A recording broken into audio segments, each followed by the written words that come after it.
YouTube. These platforms are so big, I think the argument can be made that they are utilities and that they should be regulated like utilities. I agree, Joe. It should be a human right. I agree. We did not to have access to these things.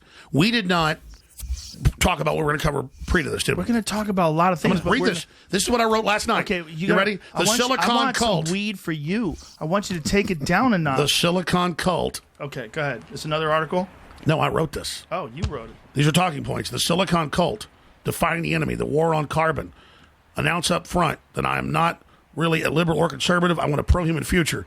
Please listen to me and hear me out. Let's stop right there because you get called a neoconservative. You get called an alt-right. You get called a far-right person. When I first met you, you were protesting against George W. Bush. And you were saying that what he was doing and what he was trying to usher in was essentially going to be the downfall of Western civilization. Even before he was elected. Yes, I remember that. So when people say Alex Jones is far-right guy, I'm like, he's complicated. He's really against corruption more than he's against any particular party. You just found that the right was less apt to censor you and more apt to listen to your ideas. Exactly, and I know we're all not stoned today. And so we're being a little aggressive, but here's the deal: election night. If I'm gracious enough to be here, or if you're gracious enough, I'll be here. We'll get hammered. But listen, let's get into Bohemian Grove. Let's get into the technocracy. Let's get into who runs things. Let's get into the mindset. Whatever points you want, and I'll try to shut up and go through it. This is Tim Dillon's wheelhouse. This is because you're saying they want mortality on the roads. Look at this thin, young, handsome, boyish, baby-faced Alex Jones.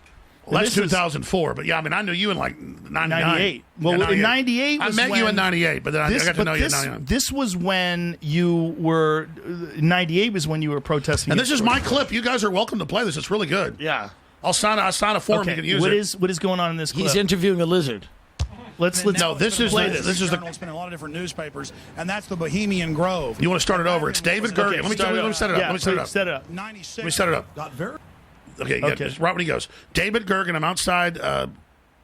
What's the main thing in New York where everybody plays? By the way, this is when Bill Hicks was alive, so I can confirm that you are not Bill Hicks. Madison Square Garden. Madison Square Garden, and here comes David Gergen, the Karl Rove of like 4 or 5 administrations, and I knew that he was part of the actual ritual at Bohemian Grove, so I bring it up to him, and he blows up at me. Here it is. Okay. He's like 8 feet tall. Just a few questions about the convention. Yeah, well, is there a camera, or are you? Yeah, right there, just about. Yeah, I just want to get your permission first. Here. Okay. Just looking like I've got. No, I understand. Just about a minute or two. Okay, great. We're talking to David Gergen, and he has advised several presidents, and of course has written quite a few books, and is I would call you a political pundit or researcher. Commentary at Over the Hill, whatever. One last question. I read a Washington Times article many years ago where you had a comment about the organization, and then now it's been in the Wall Street Journal, it's been in a lot of different newspapers, and that's the Bohemian Grove. And back in, 1996, when you joined as a Clinton advisor, the Republicans were criticizing you, what about Bohemian Grove? And then you countered them by saying, hey, I don't run around in the woods naked. What did that mean? Here is the before-mentioned Washington Times article where he said, I didn't run around naked like they do. I don't know what quote you're referring to. I'm not aware of any quote like that. Listen, I am a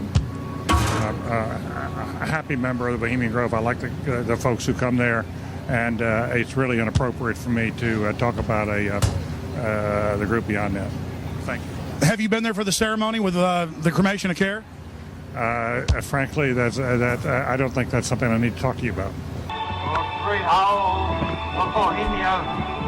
Now, what we're watching for people that are just listening is a bunch of people wearing robes that are burning an effigy in front of a giant statue of Moloch, the owl god. And it's the effigy of a child. Well, I don't know it's what it is. I think it's the effigy of a child. It looks like a grown woman to me. He's real mad right here. And, yeah. Okay. Watch this.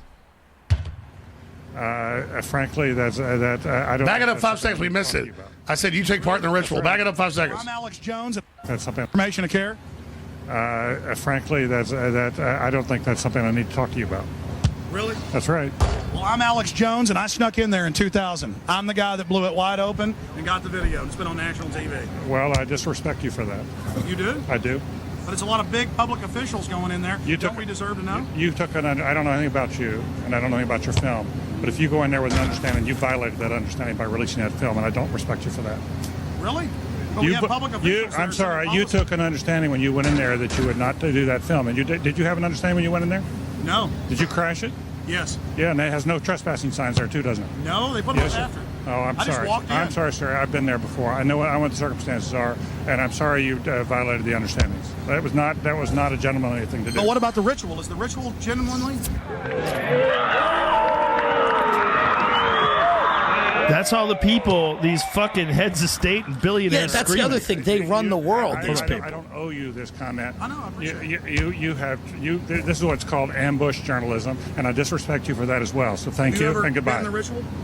That's none of your damn business. Oh, that's right. Listen. Oh, he's getting cocky. You go around and make understandings with people and violate them. You ambush people on the streets, and that's inappropriate form of journalism. If you wish to practice that, that's fine, but don't ask others to respect you for it. If you want to, you can do. You're a free American, like anything you want. If you want to be uncivil and rude and ungentlemanly, that's up to you. But don't expect the rest of us to say, "Oh well, you're there, Mr. Gergen." I'm sorry, nobody sets policy in there. We try to be gentlemen, and obviously, you don't belong there. Weaving spiders come out here.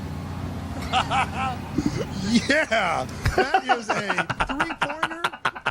Anyways, that's a 3-pointer. Listen, you could ignore that if it was like a bunch of poor people in the woods doing that. These guys, even then, I'd be worried. Even then, it would be weird. These guys are the top of like every industry in America. It's at least curious. Who goes in there? Well, people I like. I mean, Clint Eastwood's gone. He's not really a member. Look. Is it fun? Look, it's 2,700 acres. It was set up by Mark Twain, and it was a liberal deal for like hookers and gay dudes and just everything else. Just a big, huge. Would you say gay dudes? What? Gay dudes. Gay dudes. No, I'm saying if you go back to like the 1870s when Mark Twain set up, it was classically liberal. It was partying. It was their own 2,700 acres. It was saloons. They brought in female hookers. There was gay guys in there. Everything. It was Bohemian Groves, what they called it that, because people did whatever they wanted. It was open, and they had like poetry and they had plays and all the rest of it. Then by the time Howard Taft became president, the Republicans basically bought it. So the reason it's important is the Republicans go there to they ship in all these private hookers, all these jets land nearby, but they also have a lot of gay sex, which they use then to basically compromise people into the cult. And so there's a lot of gay sex. How do you know this? It came out in news articles. No one ever got footage of it. I was in there for one day. I snuck in. I looked good back then. They hit on me a lot. I had people I recognized from TV walking around. Hey, let's go right now. I mean, it's a big gay hookup deal for Republicans. I'm just telling you what it is. And then they've got this ritual that's only the feeder group. So I'm sitting there during the ritual, and I'm like, hey, this is pretty cool. The dude goes, shut up, I'll kill you. And they're all taking it very seriously. And I'm not saying it's a gay thing. I'm saying that some of that goes on there. You were saying it was cool and people were getting angry that you were saying No, I mean, I was just quietly going, oh, this is really interesting. And they're like, shut up, this is a very important ritual. And they were taking it very serious. This hearse comes in with the body of a child. It is an effigy. They're not killing it. And it's just a bundle of sticks, right? Yeah, well, it looks like a kid. No, later, others infiltrated later that worked there and got us photos of it. It's an image of a kid. It's a little kid. Because Moloch in biblical is who they sacrifice the Canaanite. It's a bull, but they do it as an owl. They do it as an owl, yeah. But that's from the Bible, is you would sacrifice a child to Moloch. Give not your children to the fires of Moloch. Right. And so I've given it to experts in religious history. It's not even, from Christian perspective. It's a Faustian deal mixed with Babylonian and religious stuff from Tyre. Yeah. It's quirky. Look at that. Look at that owl god and look at the fire underneath the owl god. And there's Ronald Reagan. I mean, if you saw that, if you were in the woods and you just saw that, you would be terrified. And Richard Nixon said, Richard Nixon, on the Richard Nixon tape, says it's a gay orgy. Richard Nixon said that? You can pull up Richard Nixon talks about... Yeah, Richard Nixon said something about it where he... It's the most goddamn faggy thing you ever seen. I think it's just allowing... Well, nothing against... That's what it's saying. I think it's guys that aren't gay that engage in gay acts in the woods, and then they have something on each other, similar to Epstein's Island, where that's like, it. That's what it is. It's like a fraternity doing that. You got to screw. So it is that part? Pays it. Hold on a second. What is this here? And they don't allow women. No. It says founded in 1872 by a group of male. That's the context that YouTube has. Bohemian You talk Club? about Bohemian Grove. This is the title of the video. See, I told you, founded 1872. Richard Nixon, Bohemian Grove, most faggy goddamn thing he could ever imagine. Yeah. Yes, play it. 100% play it. I want to hear It's this. the Nixon tapes, yeah. Let me hear this. Let's look at Northern California. You know, San Francisco just gone. It's clear over. I know that, but it isn't just down in the ranky part of town. But the upper class in San Francisco is that way. The Bohemian Grove that I attend, from time to time, the Easterners and the others that come there. But it is the most faggy goddamn thing you could ever imagine in San Francisco crowd because The San Francisco crowd goes in there. It's just terrible. Okay. So weird. The owl and the it's interesting, and it. I don't know how seriously they take it. I mean, that's a real question, right? Well, yeah. I mean, the whole gate thing's a side issue, right? The point is that I've talked to people that I mean, according to Ted Gunderson, first time I ever heard about this was from this former high-level FBI agent who was going to be the FBI director, but he wouldn't go along with corruption, so he wasn't. It's on record, Gunderson almost became the FBI director. And he blew up like the things like the Franklin scandal, and he's been and the Finders and the Finders Club, cult, which was huge. Yeah, which where the CIA was caught trafficking. You know, the Finders is a cult that was caught trafficking children, and the CIA squashed the Florida. And then Gunderson got it raided in D.C. and found a whole CIA facility with the snuff films, everything. Telex machine. And so he told me about all this, and I thought he was crazy. Yeah. Even though he was Ted Gunderson. You told us about it, and we actually pulled up one of those stories. And I was correct. Yes, you're correct. Yes. Yeah. Thank you. So Ted Gunderson is the reason I know about this, and he said that they get people interested with that ritual. There's like 2,000 members. They bring about 1,000 guests. Not everybody can bring a guest. Like the head of each camp can bring a guest. Most of them are nice. Clint Eastwood goes there. You know, Danny Glover goes there. But it's an all-male deal. Who's the other one? Danny Glover. Oh, Danny Glover? I'm just mentioning who's Lethal Weapon Danny Glover? Yeah, I saw him there. How the fuck is he in there? They probably like him from the He's movie. just a fun guy. I saw him when I was there.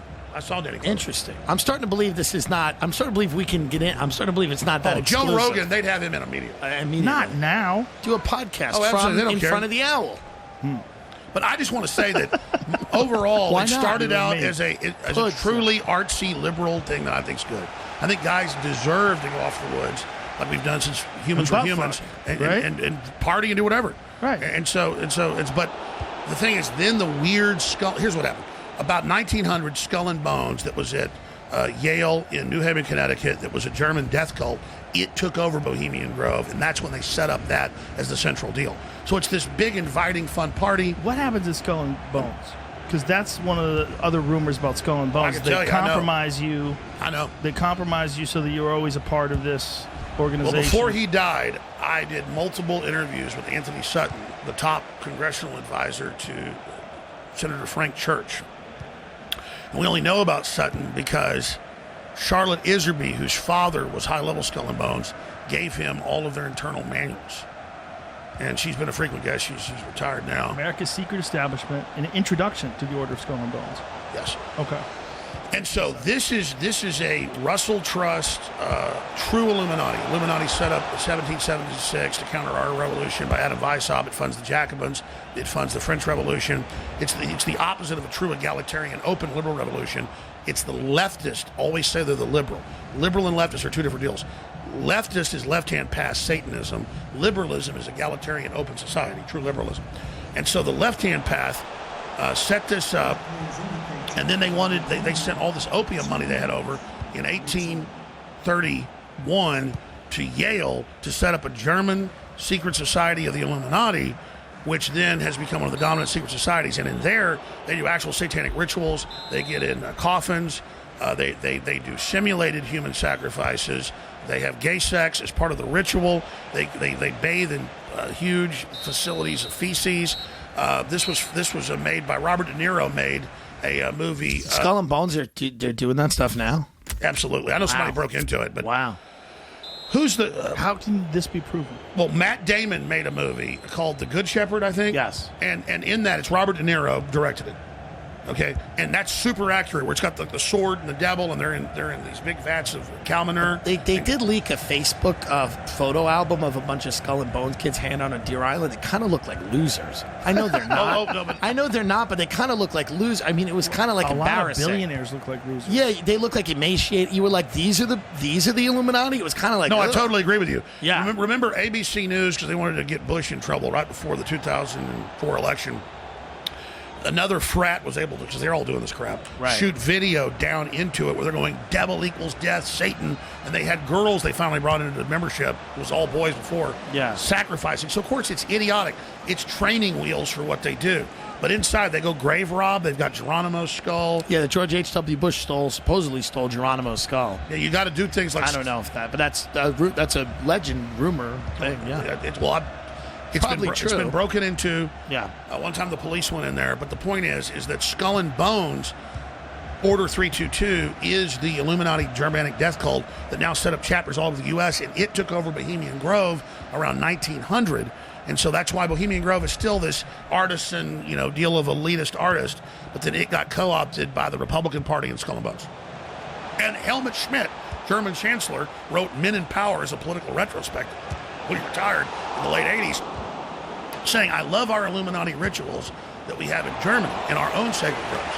But I think they've taken it to a new level with Skull and Bones at Bohemian Grove, and I really enjoy the time we have there. So these are just these elite institutions where, and Skull and Bones, I think they seek to create close friends amongst people that may not know each other, create loyalty amongst this group of people. That's why they got to tell them all the things they've done. Yeah, you got to tell them all the sexual history, all that stuff. They want these people to be loyal to each other, so when they're not loyal to the laws of America. They're loyal to this oath that they take with each other. And exactly. And it's like a Team America. Look at this. Descendant sues Skull and Bones over Geronimo's bones. Documents show George W. Bush's grandfather robbed Geronimo's grave members. Members of the secret society allegedly steal valuable things and put them in tomb. Great-grandson says Geronimo should be buried in accordance with tradition. Federal law protects Native Americans' rights to their family members' remains. And let's expand on that. What he just said, because this guy's done his study. It's like it's like a Team America when the head guy goes. It's the only person he's ever said I've studied. No, nobody says, he goes, suck my cock, Gary. It's not about sex. In Skull and Bones and Bohemian Grove, what he said is most of these guys are not gay. It's an act of dominance, like, oh, you're a senator, you want to be president, bend over, and like a former president screws you in the ass. And that's what they do. I mean, the ritual is, I'm in charge, bend over. Well, isn't that a thing with fraternities anyway? Like hazing? You jizz on a cracker? Exactly. So it's the next deal. Yeah, but most people in fraternity, I mean, these are the top kids. These are kids that they think are going to occupy leadership positions in the world. And often do. And often do. So even Let me give you an example. Yeah. Even John Ronson saw the photo with me when we stuck in Bohemian Grove. Yeah. And they had it hanging in. And people say, why didn't you get a video? I have a camera hidden right here. It's Henry Kissinger bent over in a woman's dress, sticking his fingers in his ass.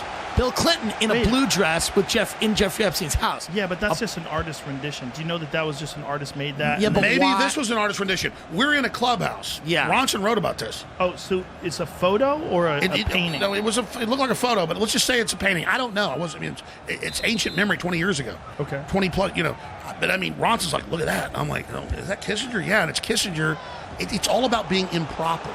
And then they all go get caught to compromise each other to be in the club. It's a hazing thing. So that they can trust each other because they're all doing shady shit. Yeah. Yes. Even if it's an artist rendition, why is Jeffrey Epstein having in his townhouse a picture of the president in a blue dress? Well, because the president flew in his fucking plane that's what I mean. Times. That's what I mean. He was basically. And by the way, Ghislaine Maxwell is now come out in court.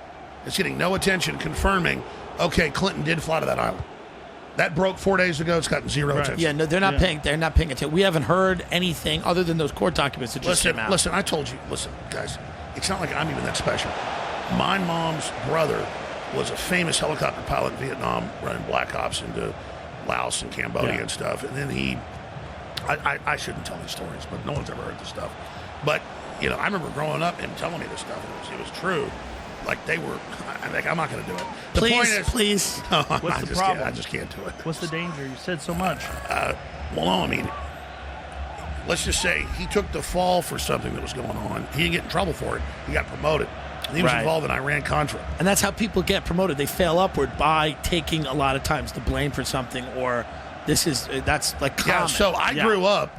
I grew up, not just him, but other family, it was like something special, But those Navy SEAL guys, you got a security, done a bunch of crazy stuff. That's what our military does. It's not what you hear on the news. Right. And it's just completely out of control stuff.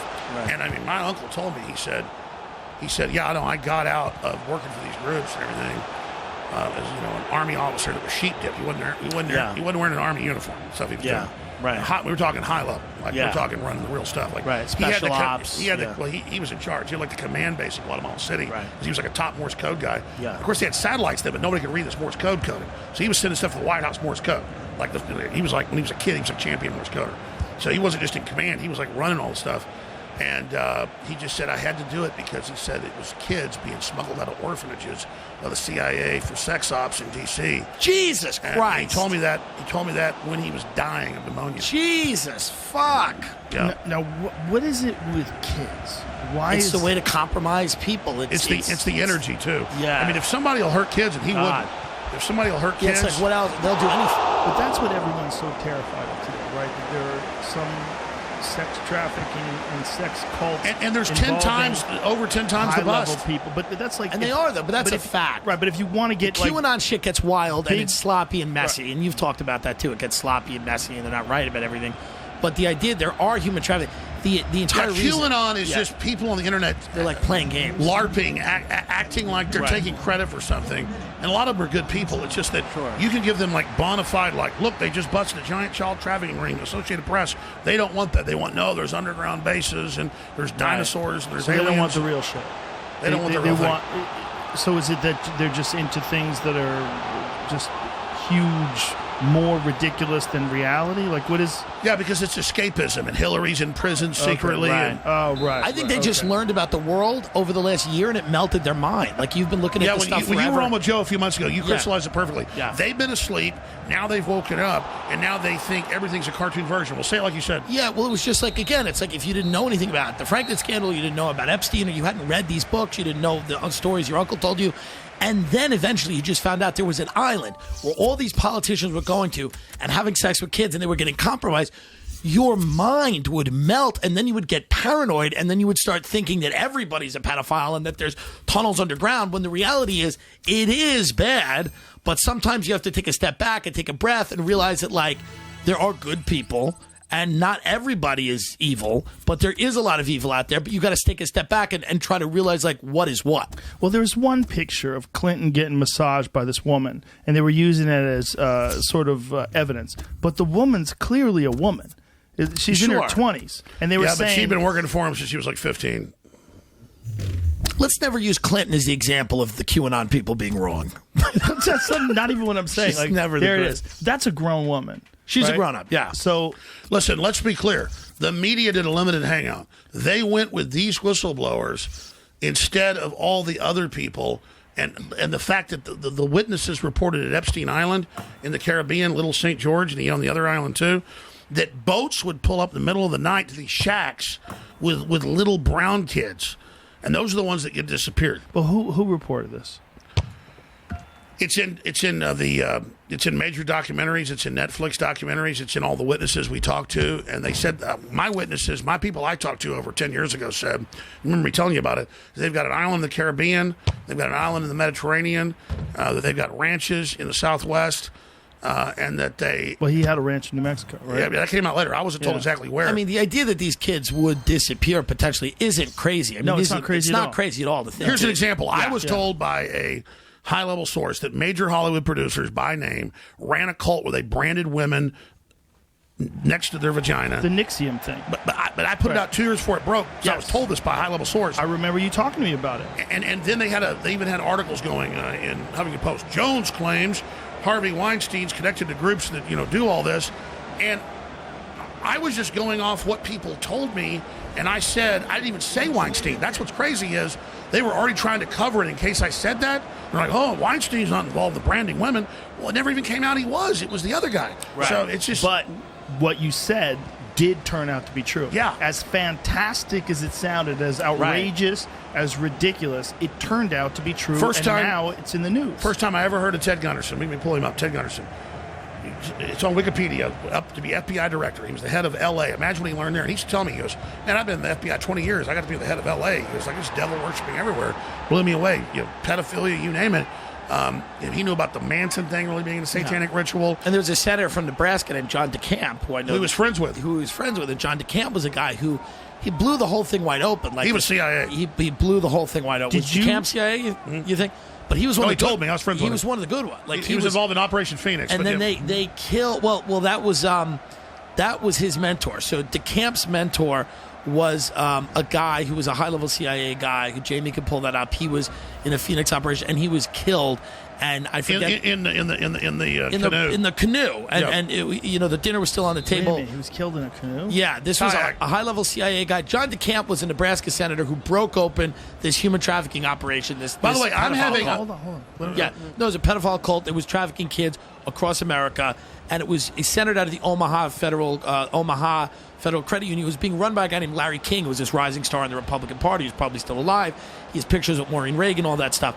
These kids were being trafficked to D.C., to L.A., to New York, wherever. DeCamp stumbled upon the occult, weird ritual shit going on, too, in addition to the pedophilia and all that. And then he went to this guy, his mentor, who he knew from Vietnam, from the military, who was a CIA guy whose name is escaping me. William Colby. William Colby. He went to William Colby, and William Colby basically said to the camp, listen, you're going up against forces that are way too powerful. You don't even know what you're knocking on here. And then William Colby, I think, changed his mind and said, fuck it, you know what? We should stop doing, if we're going to fight this, let's fight it. And then a little while later, William Colby, who was in great health, great shape, has an accident in his canoe, is found dead in a river right by his house with his dinner still on the table. So it's like nobody gets up in the middle of the dinner to go canoeing. So this has been a common theme forever, whereas if you go against these people, you find you're dead. He was 76 when he drowned, though. Yeah, but in a canoe while his dinner was still on the table. Sometimes people have heart attacks when they're 76. I understand that. I understand that. Okay, we're connecting dots here that maybe we don't need to disclose. Okay. William Colby, director of Central Intelligence, chose to disclose some of the nation's darkest secrets to save the spy service he loved, drowned on April 27th in a tributary of I've talked to folks. They killed him. He was 76. How about this guy, Gary Caradori, who was a private investigator, hired to get to the bottom of the It's like Barry Seal, man. They're getting rid of the people. They just get rid of them. All right, so listen, we've done Bohemian Grove. We've done Bohemian Grove. Let me tell you. Senator DeCamp was on record running major-level Operation Phoenix. Yeah. Which was a high-level CIA torture operation and execution operation. So Apocalypse Now is kind of based on some of the things they did. But he's on record highly decorated at that. I don't want to go too far away from the Epstein thing because I still have a whole lot more questions. Let's go back to Epstein. Okay. The island itself. First of all, Epstein had this crazy place in New York City. 7-story palace. That the guy who owned Victoria's Secrets, he gave it to him? Yeah, because of probably blackmail. Right. And then there was other billionaires who it turned out and this is had been glossed over, and including Bill Gates. Bill Gates stays there and tried to deny it, but Bill Gates denies staying with Epstein, but confirmed he stayed there and in his Paris home. Okay. And this was also, he met with him post his first arrest, correct? Yes. Because he was arrested. Yeah, a lot of people did. Chelsea Handler had dinner with him, I believe, after the arrest, too. I mean, a lot of people looked past that, apparently. Yeah, that British royal. Okay, Bill Gates met with Jeffrey Epstein many times despite his past. And I got to say, Jamie's really fast. He's the best. He's the best.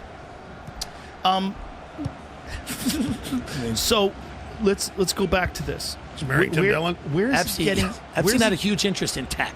He loved tech. Yes, and he wanted to. He brought scientists and big tech people over his house in New York City. Here's the deal. Yeah. They were doing. I said this over 10 years ago. That they were involved in secret breeding programs for cloning. Okay, before we get to that, scientists, how were they getting these where are they getting all the money, first of all?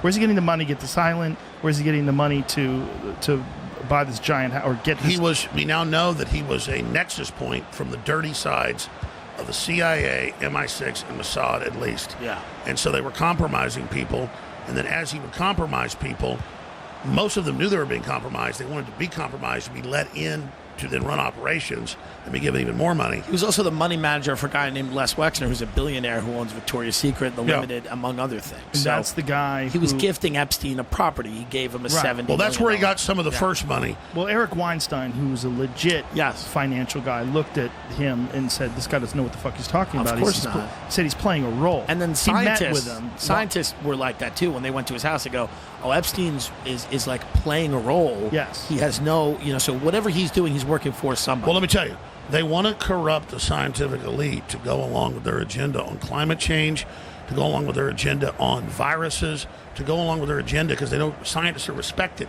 So you want to have them compromised so they go along with whatever it is you want. So whatever it is you want. So if you want to do something and manipulate reality to make your agenda go through, you compromise the scientists, and then these elite experts who you have on film having sex with 16-year-olds, then you so maybe man-made global warming is real and really bad. Doesn't matter. The solution they have is a global tax. You pay them, so it's a scam. But as big as Epstein was, he was small compared to these other finders groups and other organizations that even came out in the news at the time in the late 80s, early 90s. And then the communist Chinese, they're running the blackmail rings with Hunter Biden and the Democratic Party and Dianne Feinstein and all these people at levels way, way, way above anything anybody else has seen. Jesus Christ.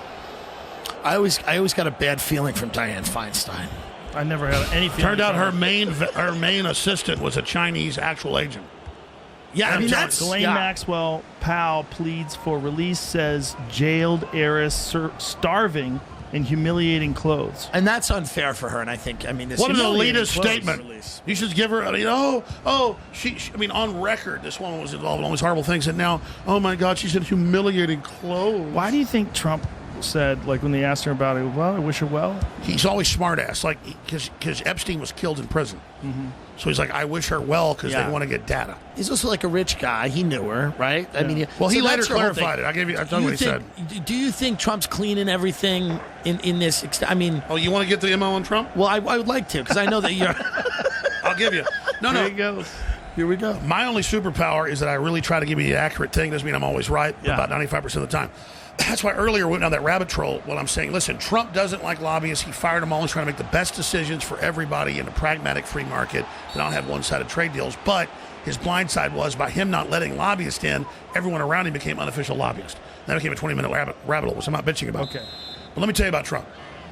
Trump's dad was a super right-wing, pro-America dude who was actually a huge funder of the John Birch Society. He introduced him to the head of the House Un-American Activities group that worked for Nixon and Eisenhower that actually ran the Red Scare. Some of it was good, some of it was bad. Roy Cohn. And so his personal lawyer for 25 years was Roy Cohn, who was like Joe McCarthy's best friend, right? Joe McCarthy's chief of staff. Chief of staff, yeah. I mean, he ran it. He ran it, yeah. He ran House and Senate. He was the big enchilada. And so Trump was actually heavily influenced by his father that was anti-communist, acted nice and liberal in New York, but knew all this. John Birch Society, we're talking whole 9 yards. Well, wasn't Roy Cohn also involved in some blackmail stuff? Oh, he was huge. Okay. All right. Absolutely. And it was the whole gay mafia stuff. Right. Yeah, Jesus Christ, you guys are deep. You're deep in this, I Tim. know that. Yeah, I know this. Well, I it's all fell facts. asleep listening every night. I would fall asleep. I'd listen to about a half hour, and then I would trail off him, the globalist, and I would fall asleep. And now I can't do that anymore. Thank you, YouTube. You can, Infowars.com. I know. We're halfway into this, I should say. People ask, people come to the street and say, I used to love you. I'm sorry you're off air now. We have record traffic at Infowars.com and band.video. Band.video. Yeah. We have videos. I've had videos this week with 3 million views, 2 million views, 1 million views. Yeah. It's all there. My producer, Ben Avery, watches Infowars.com during holidays. His family would be having Christmas, so he'll be in a room watching Infowars. So speaking of censorship, YouTube and Facebook have now banned all the QAnon stuff, right? Which is crazy. Well, this is what's crazy. What's next? You're going to ban JFK conspiracy theories? If I make a joke about QAnon, am I going to get banned? That's the other problem for comedians. But it's like you said, the Young Turks show. Well, let's just first talk about the Young Turks. What is the show that? The Jacobins. Because Tim Dillon had put the show. He'd put it. I'm gonna send it to you, Jamie, so you can see what it is. I'm gonna send you the video that Tim Poole had sent me. I'm gonna send it to you right now, Jamie. So let me explain this. Okay. The Young Turds are anti-free speech for everybody, including me. And then she goes, but I'm not anti-free speech. I just want Alex Jones banned. But then they have this new show called The Jacobins. Well, let's talk about evil. The Young Turks were the group that ran the Armenian genocide. They ran the Armenian genocide on record, killed over 1.5 million Christians. They named themselves the Young Turks. They go, oh, we don't know what that means. Now they're called the Jacobins. The Jacobins ran the French Revolution and were the Illuminati. I told you about them earlier. Yeah. So it's like every name they've got is like the Hitler Youth, basically. I mean, the Young Turks, and that is a very unfortunate name. The Young well, they Turks. also people run around with the people that watch a lot of those shows walk around with either the Che Guevara shirts or they're unironically calling themselves Maoists. These are like suburban white kids walking around going, "I'm a Maoist." I mean, it's kind of $800 smartphones. Right? Yeah, that is a problem too. It's absurd. I think they're trying to do good, and I think they are doing good. I really do. I think when they thought that, hey, I'm not anti-free speech, but ban Alex Jones, they just don't understand what that means. There's a reason why you can't just go around censoring people.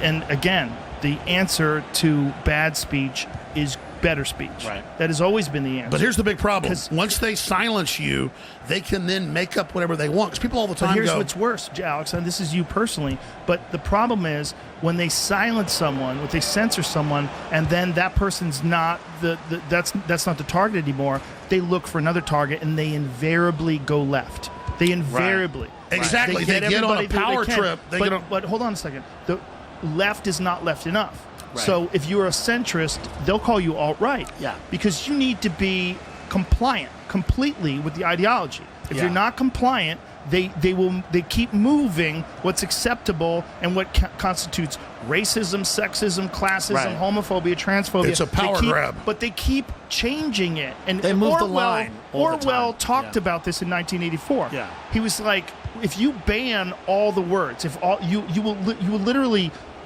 you will change thoughts because you can't have all the. I forget Orwell's words on reducing language. He said what they want to reduce the language where no one's even able to communicate, and that's the goal. So we think of it as a leftist thing that's out of control. No, this is a science. I paraphrased it and I fucked it up. But the point is, what they didn't see, they didn't use hindsight. They didn't. It's called ingsoc.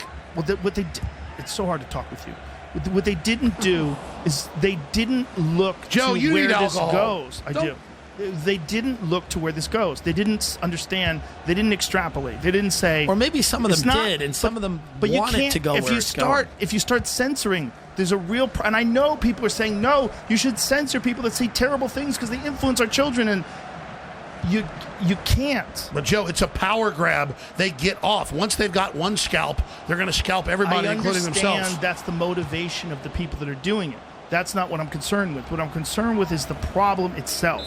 Because you keep finding a new target. You keep finding a new person who's doing something that's incorrect. That's what I'm saying. They don't want to give up. They want more. But it's not that they're trying to grab power. It's that you're always trying. Look, you've started a game. Yeah, but you started a game. They're losers and want to control reality because they're projecting their own hatred of themselves on us. You don't think part of it is that they want power to control the discussion? There's most certainly a part of that. Yeah, that's human nature. But Joe, you just said I'm hard to deal with. Well, because you talk over people. When they're talking, you don't let them get the full. You've been talking a lot. You don't let people get a full thought out. Tim does it like when he's having his thoughts. How the censors are good. What I was saying is he's talking and you jump in, and the problem is I know you have some things to say, but then you fuck with the thing that's coming out of the other person's mouth. Explain to me how the censors are loving people. That's what you're trying to do. I'm not saying they love people. I'm saying they're not looking at it correctly. Because the way they're looking at it, they think they're doing a good thing and they're going to usher forth some utopian world of communication where people are only saying the things they agree with. The problem with that is you don't find out who's right unless you get everybody talking. But I agree. But Joe, it's worse than that. You can't have an echo chamber. It's dangerous. Echo chambers are dangerous. And what tech has done is created these left-wing ideological echo chambers. I totally agree. And they're also forcing people into self-censorship. Because if you don't comply with the rules that they've set forth, then you get banned. So you comply, and you find people. A cult. It is a cult, ideologically. Like this. Listen, it is a cult. Joe. I think there's a lot of these cults. Joe, what I'm trying to say to you is you've never been not smoking weed with me on air. You need I know, weed. it's a bummer. We should have had you come in a week. You're angry. You're upset. I'll be here during the election. I wanted you to be on before the election and the shit. Who do you think's going to win, by the way? Donald Trump is going to win. You think so? But then the Democrats are going to get tested.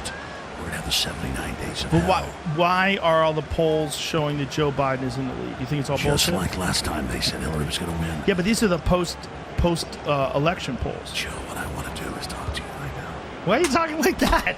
He's like he's a conspiracy phone sex I want to operator. talk about what a sexy man you are right now. I am He's the only one here drunk. This is a real I am problem. channeling Tim Dillon. He's Tim Dillon. That's not how Tim Dillon talks. Tim Dillon's looking at you right now. Do you really think that Trump is going to win? Because it's close. No, he's going to win big. Interesting. Really? But why, they're why do gonna you think that? But they're going. I was not trying to interrupt you earlier.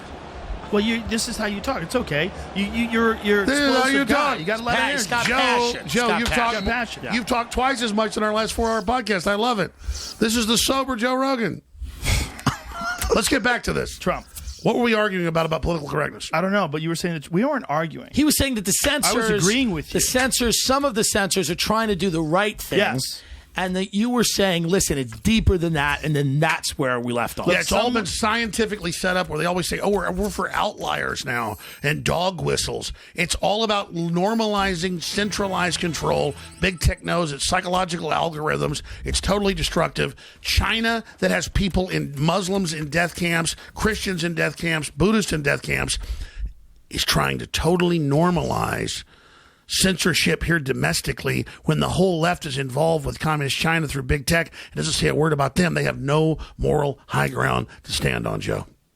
Well, we have a real problem in this society when it comes to tech, first of all, because all the people that are on the moral high ground who are buying iPhones, you know where those things are being made. Like we all know. Everybody knows. And I admit it.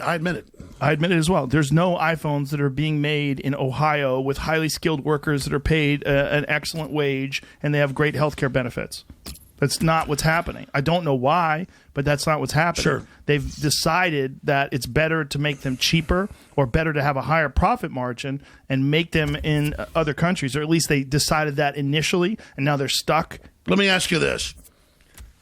Who do you think is going to win? In fact, I will be very subdued now since I'm back. Jo Jorgensen. Yeah, I think Jo Jorgensen has a great shot. She's a shoo-in. And then Kanye West. I think Jo Jorgensen, Kanye West. I think it's a nail bite. It's neck and neck. You know what drives me crazy? I think it's neck and neck, right? Jennifer Aniston she made a tweet that said, what drives me crazy is you're hating me right now no, I love because you're not drinking. Hold on a second. There was a fucking hilarious response by Kanye West. She said, Jennifer Aniston put on Twitter, hey, it's not funny to vote in for Kanye. Don't do it. And he goes, Friends wasn't funny either. Hilarious. He's right. That's great. Friends was not funny. But you see the two of them together. Friends was a funny show. Joe, you were great on Friends. I wasn't on Friends. That's a joke.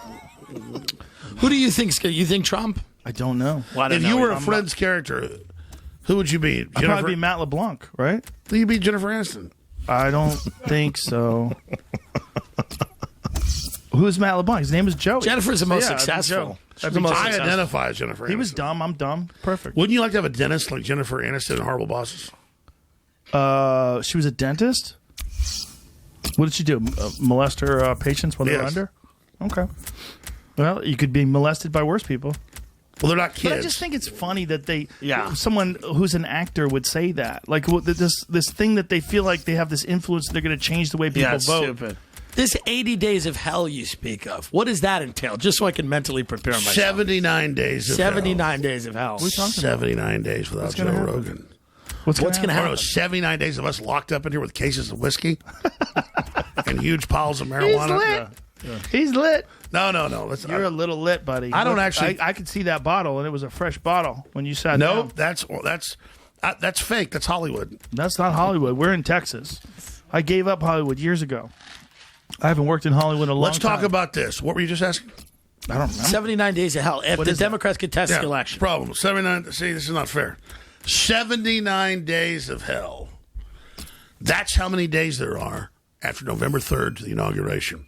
And John Podesta in the New York Times, they had a big war game where the New York Times sat in on a Democrat high-level war game with Hillary Clinton and Joe Biden and all of them. And they said, we're going to contest. We think we're going to win. But if we lose, we're still going to contest. And we're going to contest, and we're going to call for the UN to come in and occupy the U.S. The UN is going to occupy the U.S.? And then the New York Times came out and said, we need the UN to intervene in the U.S. election. And now the Four Horsemen just called for that yesterday. Jesus. And so they are planning to have... Who's the Four Horsemen? AOC and the rest of the crew. Oh, Jesus Christ. And so... I thought that's the tribe. Anyways, and so they're planning to have Western states secede. And they're saying they're going to hold the election up. You already saw this. They already denied the last election. Well, they can take Portland. Yeah, take it all. Take a lot of the West. West. 79 days of hell. Let me ask you this. Who cares? When did you decide to try to escape California? Well, I told you, the looting. When the looting hit... Well, you told me off air, I know. Yeah, I had zero faith in their ability to maintain law and order because...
Hi there, everybody. Martin Tyler with you. Alan Smith is also joining me today.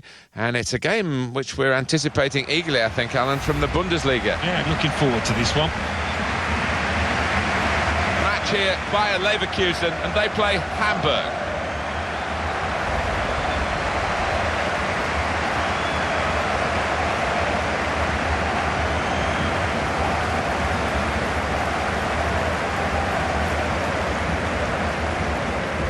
Well, not everybody agrees with the loan system, but it's in place, and now this team have got to play it in on loan. How's he going to make his mark on the team, do you think? Yeah, well, whether he can do it straight away, Martin, we'll wait and see. You're coming into a new environment and a different set of teammates. It might take him a few weeks. Bayer Leverkusen, last time out, they were away from home. They drew against Eintracht Frankfurt. Yeah, arguably the better team in that 1-1 draw, and I think they'll be the better team here.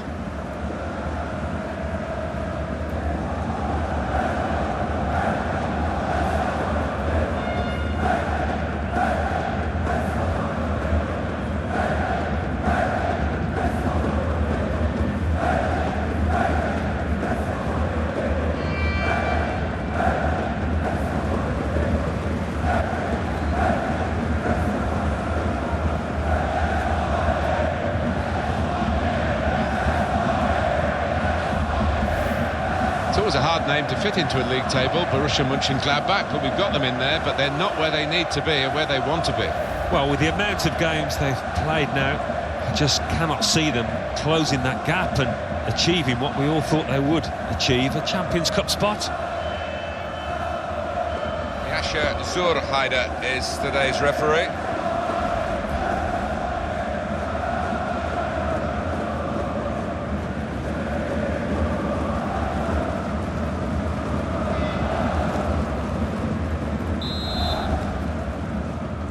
Well, this could be a terrific contest, and it's underway now.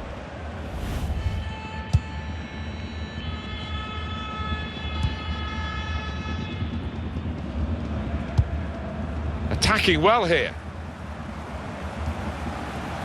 And here's the shot. Oh, well saved. So we'll restart with a throw-in.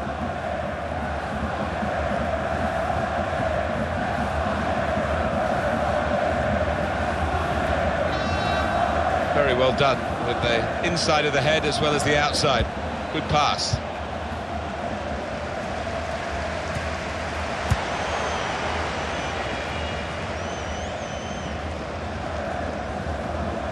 Trying to switch on the attacking power in this situation.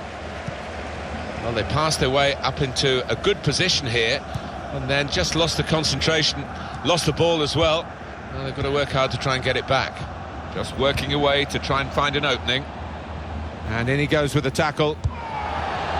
Hamburg with the advantage. We don't need to see all the cards here from the referee, and he's keeping the cards in his pocket. Just a free kick.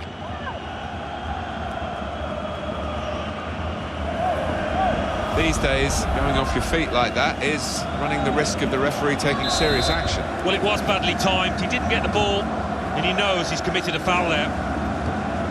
Challenges for the ball.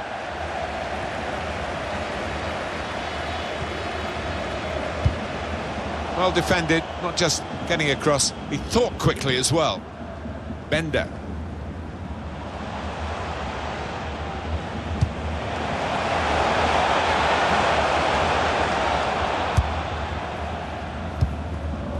Yo.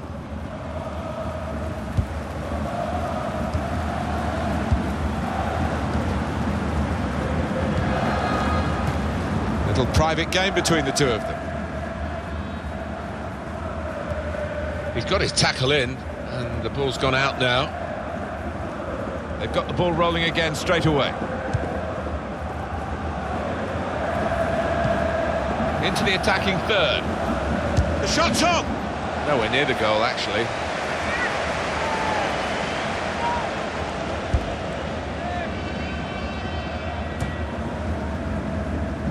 Naranjo. Volland. Lars Bender.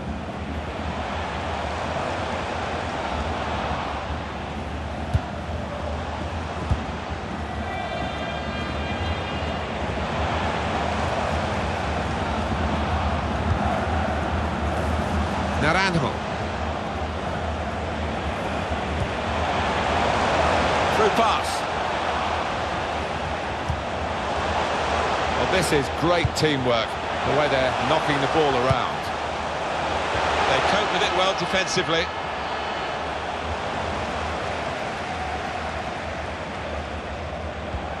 Bender. Won it back with an interception.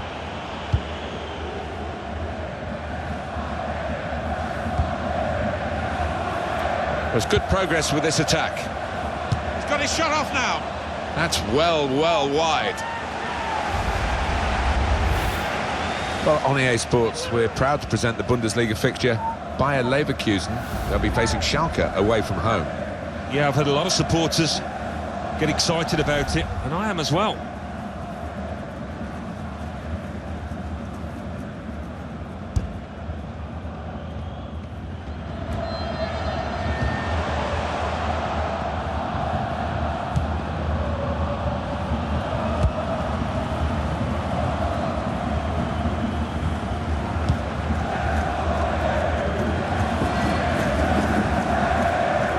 Moving forward with some danger to the opposition now they're here.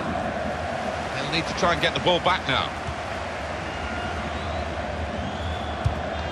Moving the opposition around with these two players. Naranjo.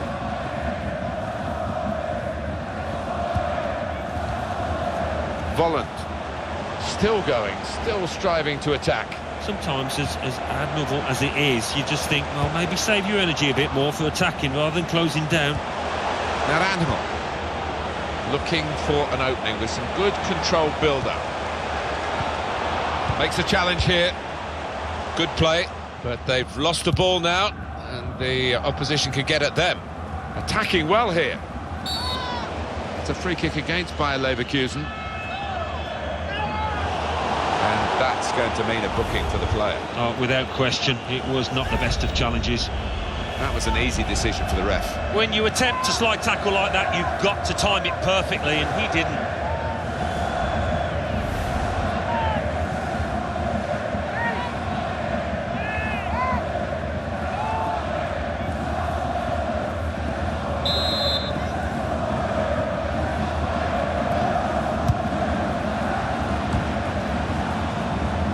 Now we have a corner to come via that deflection.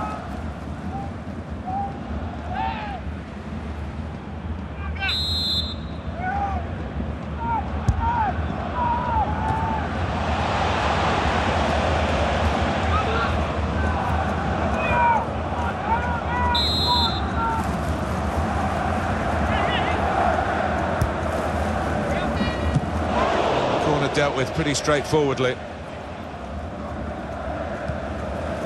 Strong, fair challenge, balls out for a throw though. No wasting time here. Alen Halilovic.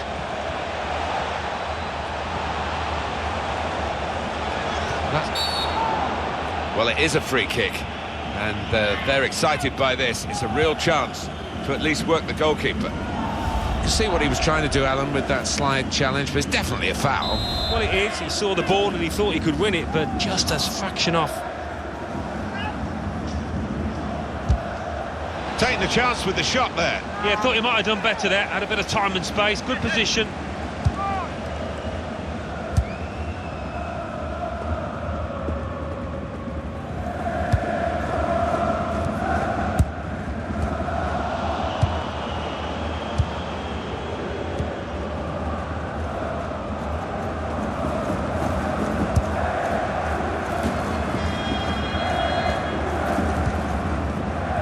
Bender.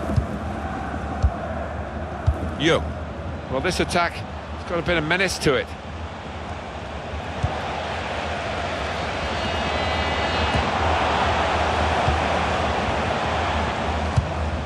Here's Halilovic.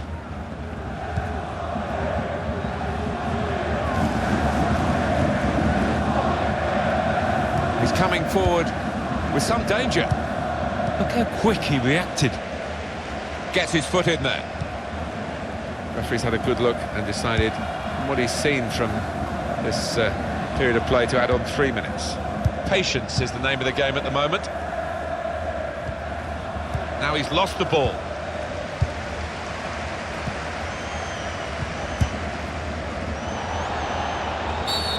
And that's a foul, and they'll get a free kick for that. As for Hamburg's next game, Alan? Yeah, they're playing Cologne in their next match in the Bundesliga, and I can't see them winning it, to be honest with you, Martin.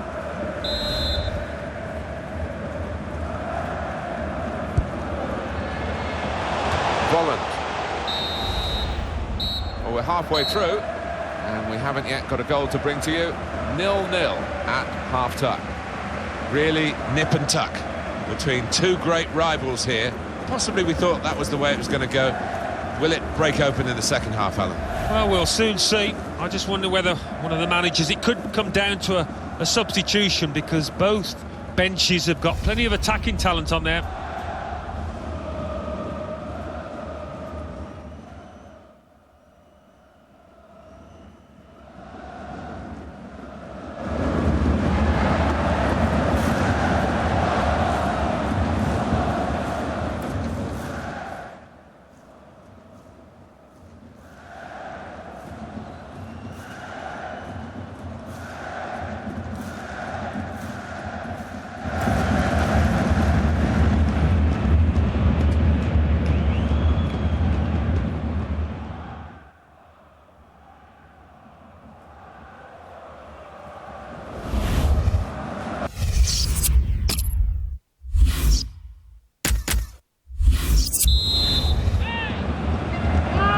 we've got another 45 minutes to go, and set your watches, off we go.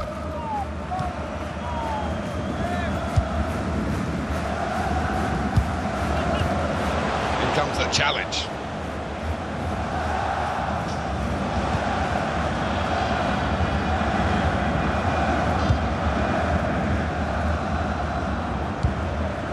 Here's Halilovic. Well, they're in a good position here. The shot's on! Good block. And the referee spotted that deflection. He's pointed for the corner.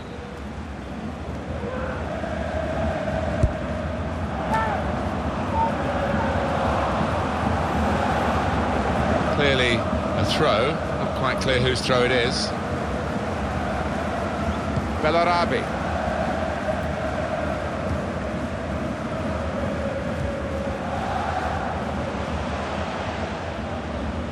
Good play until they got that challenge in.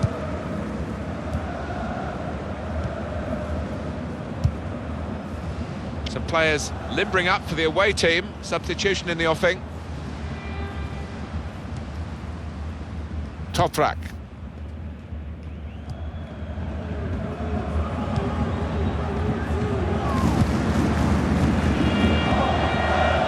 Kleber.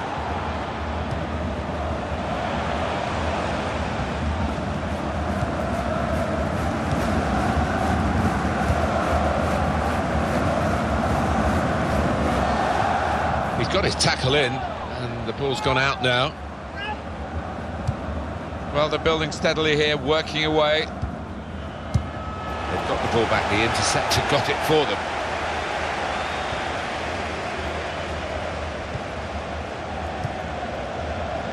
Bellarabi.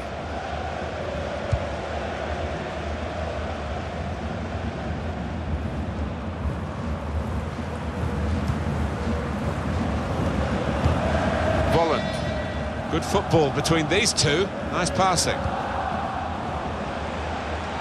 Into the attacking third. Defender to it first.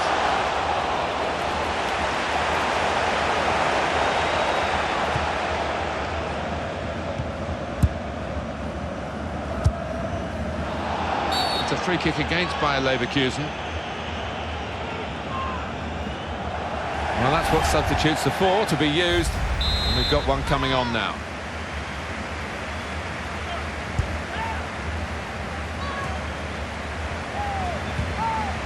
Bellarabi.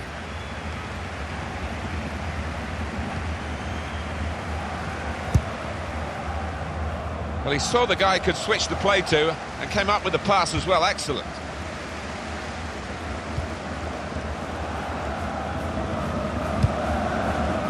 That's his game, isn't it? Intercepting.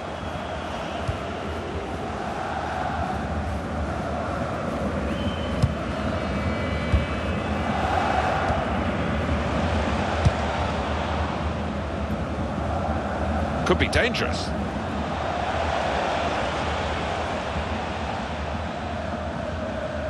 That's an advantage from the referee for Hamburg.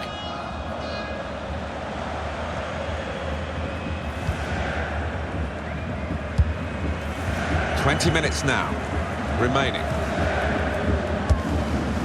Naranjo. Well, here we've got the possession stats so far for you coming up on the screen. Well, nothing to split the two sides.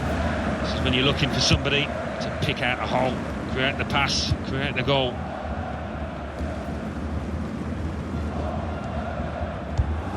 Return pass.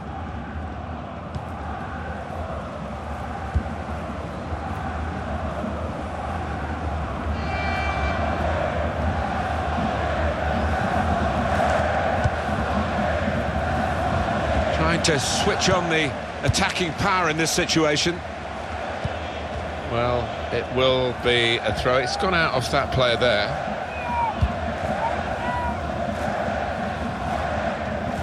Got a substitute now ready for Bayer Leverkusen. It's a good way to nick the ball back. Quick thinking. There's some potential in this move. Shots on here. It's a poor shot really in the circumstances.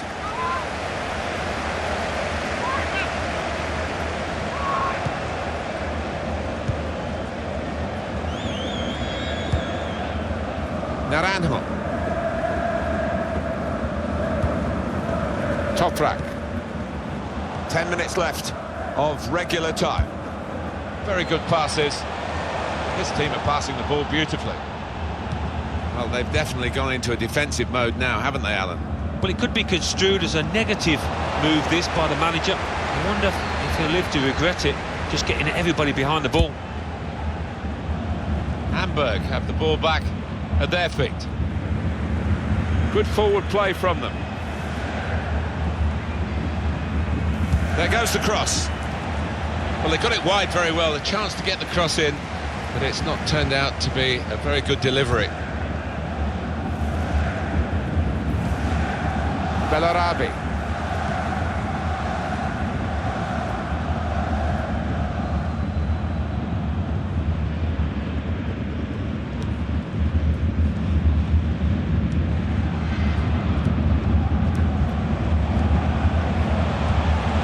On the attack here. Volland. How frustrating is this for the other team, trying to get the touch of the ball? That's not a good cross at all, and easy to defend. Well, they've been thwarted here. That's a sign of better things to come. The foul against the Bayer Leverkusen player.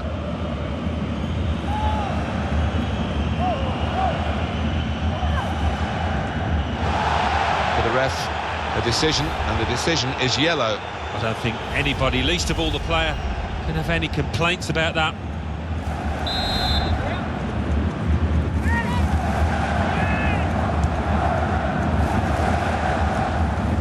Supported there as he can head it on to someone who's waiting to receive it.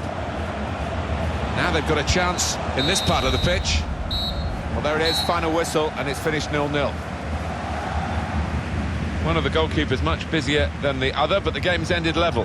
Yeah, and I mean, that goalkeeper that was busy, he's had a great day, hasn't he? Look at him, he's coming off the pitch with a big smile on his face.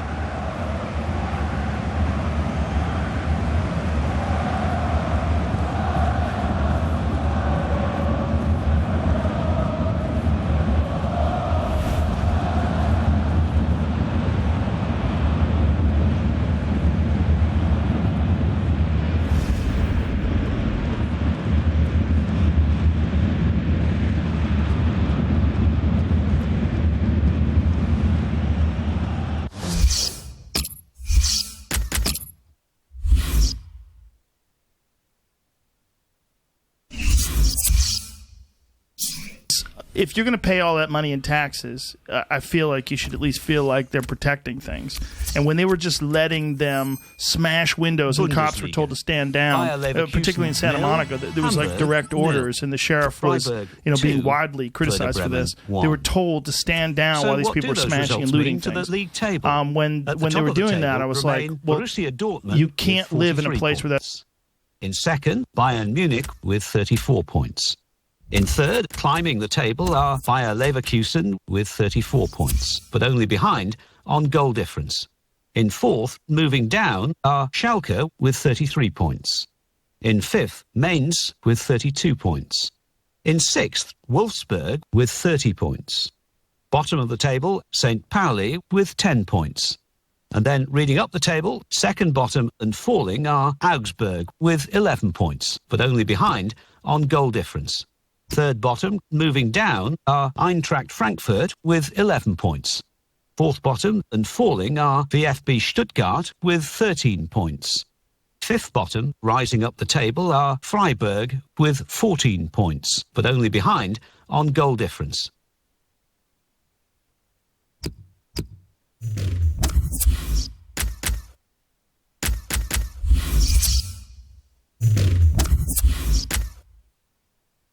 That's being tolerated, because this goes from stores to, they'll move to nightclubs, they'll move to restaurants, they'll decide what they're going to smash. It had nothing to do with George Floyd. No. It had nothing to do with him. I agree. Those restaurants, those stores had nothing to do with George Floyd. And now, like in Minneapolis, the crime rate's like triple. The police won't even show up. They're like, people are like, why are you even paying you? Yeah. So what do you think, both of you, Mr. Dillon, what is the end game of this? I'm going to finish my answer because I'm not done yet. It was also that there was restrictions that were put in place that didn't make any sense to me.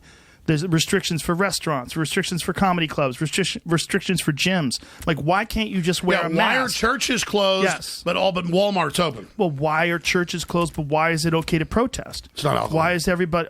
Why is everybody letting people protest? Right. Why aren't they saying, listen, I understand your want and desire to protest, but understand that you're most likely contributing to the spread of this virus? Because that's a fact. Right. Even if you support the protests. I agree. Yeah, the end game seems to be if you let society get bad enough, people will then accept all these more draconian security measures and censorship across the board with Do you think that's what's going on with California? Like, why do you think they've kept California locked down this much? They want to kill the U.S. economy. China's been open for 6 months.